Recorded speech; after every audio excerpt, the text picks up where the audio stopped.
So there's obviously a wealth of information, history, experience that you guys bring to the table. As you think about a choir that's specifically designed for those that are dealing with dementia and Alzheimer's and their care partners, why would a choir like this, Song Shape, be a worthy endeavor? People could listen to music at home, but what is it about a group of people coming together, singing, that would be important as we think about some of the things we've talked about today? One of the big things is that I learned in all the market research. I've sat through hundreds of hours of market research of people with dementia, their families, in the US and Japan and Europe, and one thing that's just a common need across all is a need for engagement.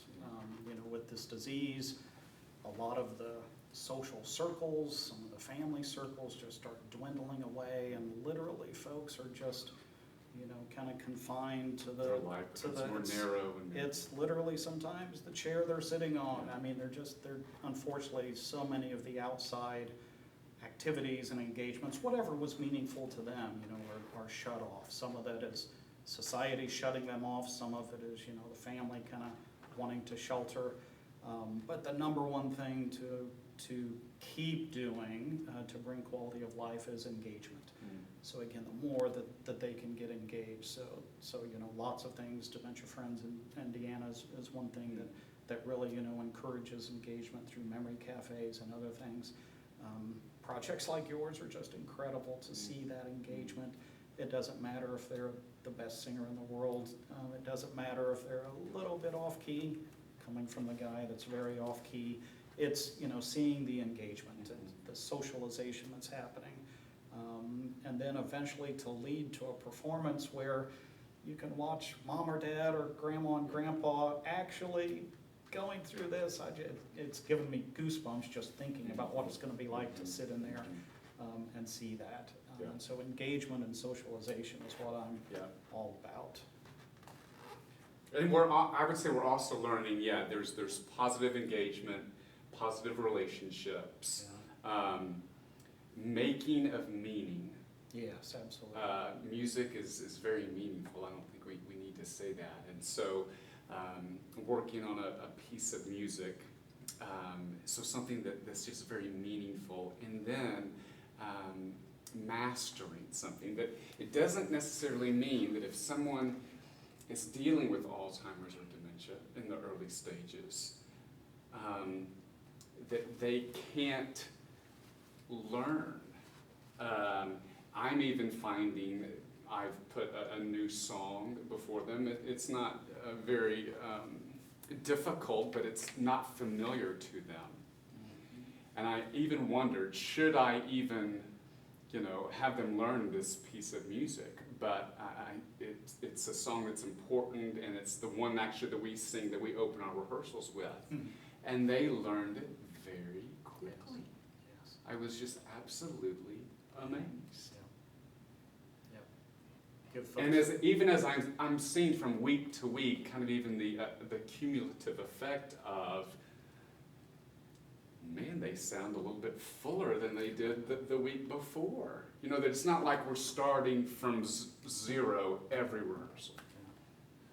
So if you consider the pain of loss that dementia brings, the awareness that I am fading and I know it, how many activities can either halt or reverse that are available?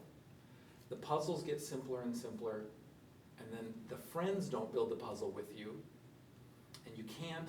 The church is harder and harder to get to, or no one can get you to church or synagogue. And so one at a time, these things that stimulated us and got us to think more about the next point are harder to get to and harder to experience. But in the right circumstances, with all of the stuff that's happening, all of those elements at the ready for us, melody, harmony, rhythm, form, just waiting for the moment to come alive, and our friends are singing along with us, it may be because we're part of that, And it may be because we're carried along with these friends who are learning to sing because I'm a caregiver and I have to help you because I really want you to understand how much I want to do this with you. And so the bottom line is, it doesn't matter who, it matters that the community is growing. We're spending time together. We're singing something that we know and love. We're getting better at it. And we believe that this is something worth doing and throwing ourselves in to get better and better. And then at the end, there's a journey and there's an end. And when we end, that moment will be an opportunity to share, to say, here we stand. And we sing. And the performance has a sense of effort and journey and finality and celebration. Yeah. And then we do it again. Yeah, right, for sure. Yeah, like you say, you're part of a team. You get to be part of a team. And the The team feeling of team is just universal. the team is carrying you. Yeah. I've heard great singers. Linda Ronstadt, this last night, I watched the trio that she did, and her girlfriends are talking about the three of them singing together was an out-of-body, unbelievable experience. You know where your friends are, and it was so spiritual that it was so exhilarating to know where your friends are, and you know that you're part of that. That must be incredibly incentivizing, rewarding for someone who could sing. Yeah. They did know how to sing.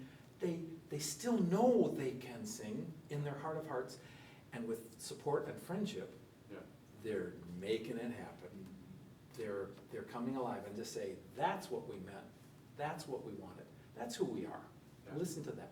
What was the song that you did that you're now doing for the opening? That's got me Yeah, intrigued. it's Draw the Circle by Mark Miller, and and it really just pictures this community of sound, and it's draw the circle wide, draw the circle wide, no one stands alone, we'll stand side by side, draw the circle wide.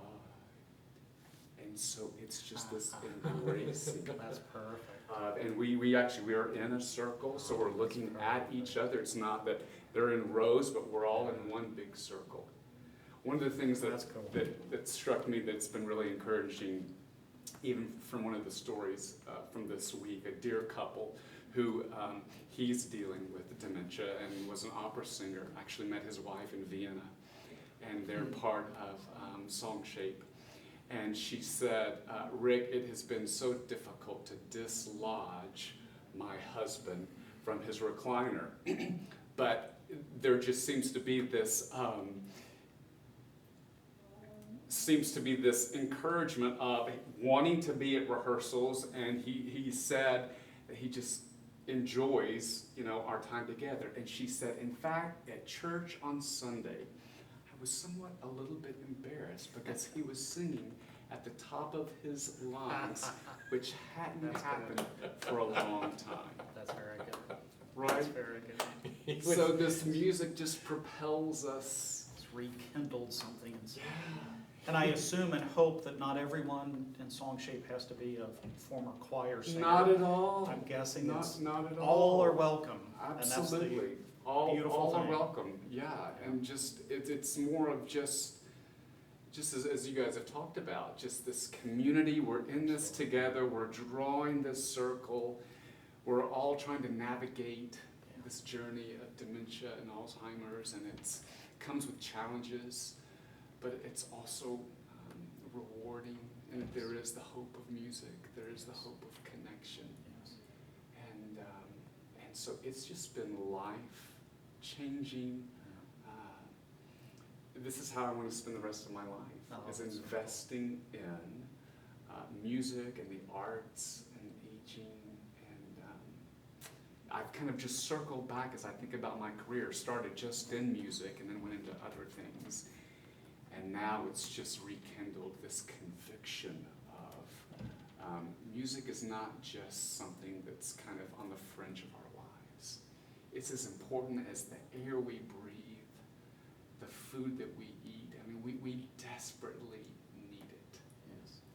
And it's so easy with conditions like dementia, with anything, focusing on what you can't do, what can't Yeah. be done. Yeah. We need to flip that and focus on what still can be done. Again, and like we Absolutely. said before, it doesn't matter that every note is Yeah. hit perfectly. That's Yeah. the least of Yeah. the concern.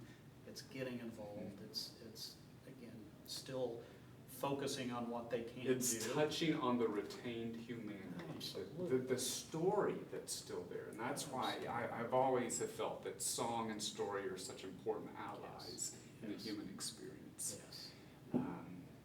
And it's just becoming more of just kind of simplifying. Well, and take that as an example. You have a song and you have a story embedded in Draw the Circle. Yep, that's right. And they are not separable because you said that phrase repeatedly, and each time it takes you to a different point, so it's a different phrase for you to say. Draw the circle, draw the circle. Draw the circle. If we were to just speak it 5 different ways, like Leonard Bernstein asked us to do, or our hero. I remember working on Missa Solemnis. Conductor Robert Shaw. Robert Shaw would say in the credo, he says, et, Latin for and, et, et, et. And now Robert Shaw is drenched in sweat because he has to explain to us the story behind et in Latin. Yep. In the liturgy, et means and. Why would Beethoven pick and to dwell on again and again? And 8 times later, he chooses only then to go on with the next point in the liturgy. He's suspending the congregation, Yep. the worship, the orchestra, the choir, the soloists, and that time to say and. And we are watching this man tell the story, unfolding to unlock the word et. And then we go back to our rooms trying to piece the story back together because Robert Shaw has unveiled a glimpse of what Beethoven had for us way back in the 1800s. Here he is living again inside us in France, in Switzerland, in Germany, in all of these magic venues. What do I, one little person, a young person, grew up in Michigan, have the right to do with Robert Shaw and Beethoven and these world-class orchestra musicians and soloists now? And we're together. It's a story through music, inextricably linked. Yeah. Here, here. Yeah, I kind of define music as the unfolding story of sound and time. And I think to me, music is life. So for those individuals that would be interested in hearing more about SoundMinds and getting in touch with you, Yep. how can that take Yep. place? Please. So we've got a website, soundminds.solutions. Okay. And so we'll be building that up with lots of information as we grow as an organization. Tim and I both have emails, Tim Brimmer at soundminds.solutions, Doug Everidge at soundminds.solutions. And so that's how we're communicating. We'll eventually, hopefully, build a newsletter that we're able to Sure. get out to interested folks. Yeah. But yeah, we're just getting our feet under us, and we really appreciate you spending the time with us to learn more about us. Because yeah, we think it's pretty powerful. Yeah. And lots of different directions that we can take this, and so we're just trying to figure out the best way to do that. Yeah. Wonderful. So, Build the circle. Yeah. Let's That's it. build the circle. Absolutely. Thank you. Thank you, friends. well done, Very grateful for you. well done.